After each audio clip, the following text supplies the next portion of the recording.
24 jam hari ini. Mulai Kamis 12 Agustus 2021 mendatang, Jembatan Musi 2 Palembang, Sumatera Selatan akan ditutup selama 3 bulan. Hal ini lantaran badan jembatan akan dilakukan perbaikan. Pembangunan gedung pemerintahan dan infrastruktur terus berlangsung di kawasan Musi 2. Teranyar, pemerintah akan memperbaiki Jembatan Musi 2, salah satu jembatan yang berada di kawasan strategis dan kian maju pesat. Jembatan yang berusia hampir 30 tahun itu mulai Kamis lusa, selama 3 bulan ke depan akan ditutup aksesnya dan dialihkan ke jembatan duplikasi Musi 2 yang berada di sebelahnya dengan kontraflow. Kepala Balai Besar Pelaksana Jalan Nasional Wilayah Sumatera Selatan KGS Saipul Anwar menjelaskan diperbaikinya Jembatan Musi 2 karena merupakan akses utama masyarakat karena berada di lokasi yang strategis. Bukan hanya untuk lalu lintas kendaraan, tetapi juga berada di lokasi pemukiman padat penduduk.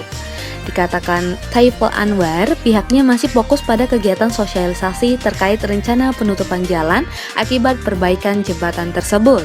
Saipul menjelaskan ada sejumlah perbaikan untuk jembatan Musi 2 ini, di antaranya pembongkaran beton struktur, pemasangan baja struktur, penggantian baut biasa grade A, pemasangan baja siku, dan perbaikan sandaran baja.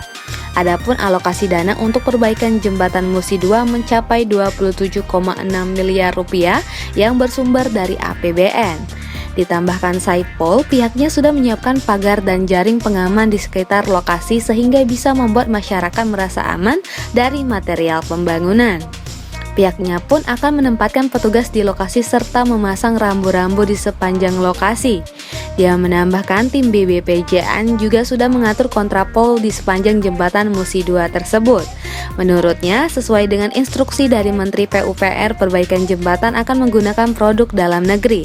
Artinya, untuk semua material yang dipakai didatangkan dari dalam negeri. Reporter Citra Utama, juru kamera Alhadi Farid, Palpres.com. Pemirsa, personel Satpol PP bersama anggota Polsek Belitang 3 menyegel warung di Desa Nusa Agung, Kecamatan Belitang. Penyegelan warung ini karena dinilai sudah melanggar perda maksiat yang berlaku di Kabupaten Oku Timur. Personil Satpol PP bersama anggota Polsek Belitang 3 menyita sejumlah minuman keras yang ada di warung remang di Desa Nusa Agung, Kecamatan Belitang, Kabupaten Oku Timur. Selanjutnya, petugas menyegel warung tersebut karena melakukan usaha di luar dari ketentuan peraturan daerah tentang maksiat yang berlaku di Oku Timur. Dalam razia yang juga melibatkan anggota Brimob Oku Timur ini juga mengamankan pemilik warung untuk dilakukan pembinaan. Kasat Pol PP Oku Timur Fikron Usman mengatakan, penertiban dilakukan sesuai dengan instruksi Bupati Oku Timur. Keberadaan warung tersebut juga dinilai melanggar peraturan daerah karena diduga sudah menjadi tempat maksiat. Untuk itulah Fikron berharap ada kerjasama yang baik antara masyarakat dengan aparat keamanan jika menemukan tempat maksiat lainnya sehingga bisa segera ditertibkan. Reporter dan juru kamera Arman Jaya, Palpres.com. Kabupaten Musi Banyuasin mendapat tambahan kuota vaksin jenis AstraZeneca dari Kementerian Koordinator Bidang Perekonomian. Penambahan kuota vaksin ini diberikan untuk memenuhi kebutuhan warga untuk divaksin. Bupati Musi Banyuasin Dr. Haji Dodi Rezali Nurdin meminta tambahan kuota vaksin AstraZeneca kepada Menteri Koordinator Bidang Perekonomian Airlangga Hartanto. Hasilnya, Kabupaten Muba mendapat tambahan vaksin sebanyak 2.000 vial untuk sekitar 20.000 dosis. Vaksin ini diberikan kepada seluruh kelompok masyarakat, tidak terkecuali warga binaan di Lapas Kayu. Meski petugas lapas sudah divaksin, tidak menutup kemungkinan warga binaan bisa terpapar virus COVID-19. Dikatakan Dodi, vaksin AstraZeneca dinilai efektif untuk COVID-19 varian Delta. Oleh sebab itulah, pihaknya serentak melakukan vaksinasi di seluruh kecamatan yang ada di Kabupaten Muba. Seluruh kelompok masyarakat itu harus mendapatkan vaksin. Tidak terkecuali warga binaan di lapas.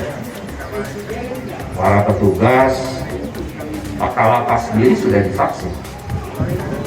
Tapi nggak tutup kemungkinan masih bisa terinfeksi kalau ada warga binaan yang di dalam itu juga terpapar virus. Oleh karena itu, saya minta jatah khusus vaksin AstraZeneca kepada Menteri Koordinator Perekonomian untuk ditambahkan ke Musi Banyuasin ini, karena kita dalam kondisi yang sangat-sangat membutuhkan vaksin.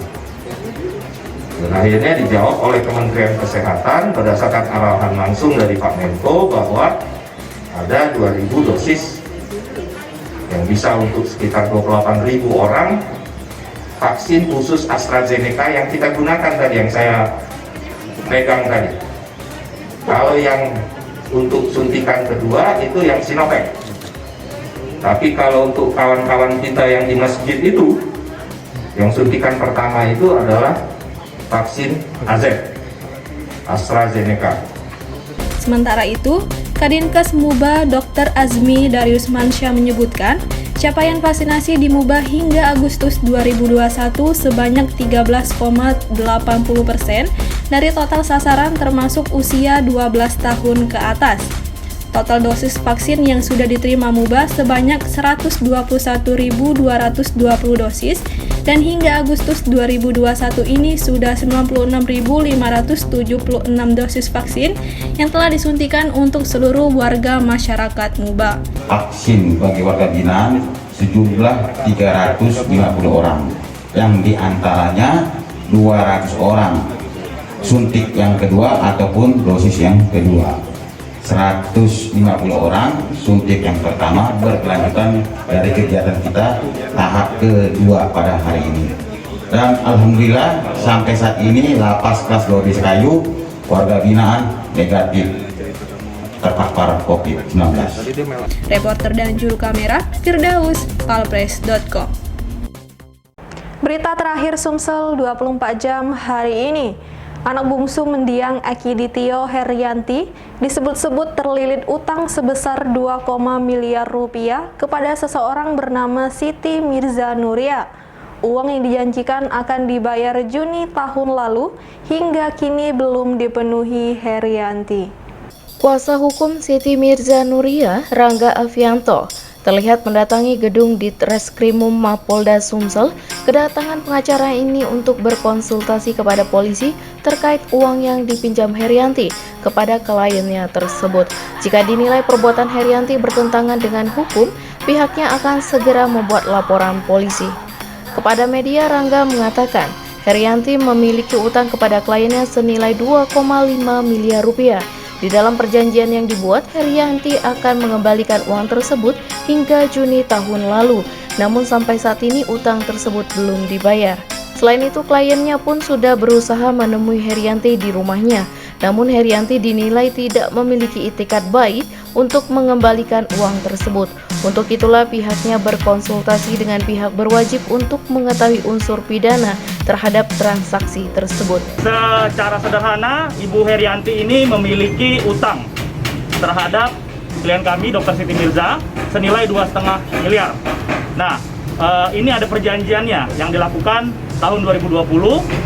Pada saat itu, Ibu Herianti menjanjikan akan dikembalikan uangnya yang deadline-nya itu adalah Juni 2020. Namun kemudian ini tidak juga terpenuhi dan tidak ada itikat baik sampai dengan hari ini. Tadi siang kami sudah mencoba untuk datang langsung ke kediaman Ibu Herianti, namun tidak mendapatkan respon atau itikat yang baik dari beliau. Reporter dan juru kamera Kurniawan, palpress.com. Demikianlah berita Sumsel 24 jam hari ini.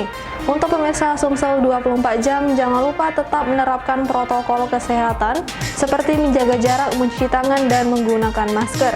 Saya Sri Devi, sampai jumpa.